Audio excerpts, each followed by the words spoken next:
नमस्कार, मैं Julie Tiwari daily news channel में आप सभी का स्वागत है। तो चलिए नज़र डालते हैं आज के कुछ मुख्य समाचारों पर।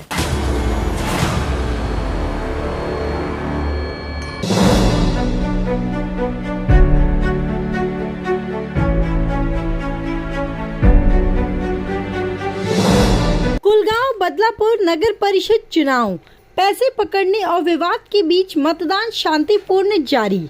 कुलगांव बदलापुर नगर परिषद के चुनाव में सुरक्षा के कड़े इंतजाम किए गए हैं। चुनाव प्रक्रिया के दौरान चुनावी अधिकारियों और पुलिस ने कथित तौर पर पैसों के साथ कुछ मामले पकड़े। इस संबंध में संबंधित उम्मीदवारों के खिलाफ पुलिस ने मामला दर्ज कर लिया है। साथ ही दो उम्मीदवारों के बीच मतदाता बहाव और चुनावी प्रक्रिया को लेकर विवाद भी सामने आया।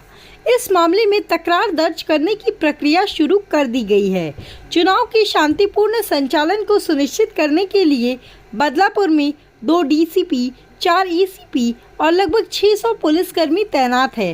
सभी पोलिंग केंद्रों पर मतदान सुचारू रूप से चल रहा है और प्रशासन पूरी सतर्कता के साथ स्थिति पर नजर बनाए हुए है। सकाळी सुरवळ चौकामध्ये एका ठिकाणी पैसे मिळाल्याची बातमी पोलिसांना मिळाली होती। त्या अनुषंगानं एफएसटी पथकाला पाचारण करून ते पैसे जप्त करण्यात आले आणि त्याबाबतचा गुन्हा दाखल करण्यात आलेला आहे। त्याची प्रक्रिया चालू आहे। दुसरा, एका ठिकाणी किरकोळ मारामारीचा विषय झालेला होता। त्या अनुषंगानं तक्रार द्यायला आलेले आहेत आणि त्या अनुषंगानं पुढील कारवाई चालू आहे। भाजपचे उमेदवार आहेत, त्यांच्या मुलाला ही मारहाण झालेली, नेमका काय वाद होता?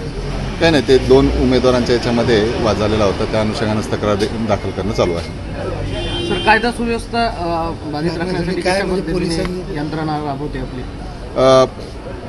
बदलापूर कुलगाव नगरपालिकेच्या निवडणुकीच्या अनुषंगानं बदलापूर पूर्व पोलीस स्टेशन आणि पश्चिम पोलीस स्टेशन दोन्ही साईडला एक 4 एसीपी, 2 डीसीपी, माननीय ॲडिशनल सीपी सर आणि जवळजवळ एक 600 लोकांचा स्टाफ लावलेला आहे। सर्व ठिकाणी मतदान प्रक्रिया शांततेत चालू आहे। कुठेही अडचण नाही आहे। लोकांना मतदार जे आहेत ते मागील 10 वर्षानंतर नगरपालिकेसाठी मतदान करतात, त्यामुळे त्यांच्यामध्ये मोठ्या प्रमाणात उत्साह आहे आणि कुठेही कोणत्या प्रकारची गडबड वगैरे चालू नाही। तो आज के लिए बस इतना ही। कल फिर मिलेंगे इसी समय इसी चैनल पर। तब तक के लिए मुझे दीजिए इजाजत। धन्यवाद।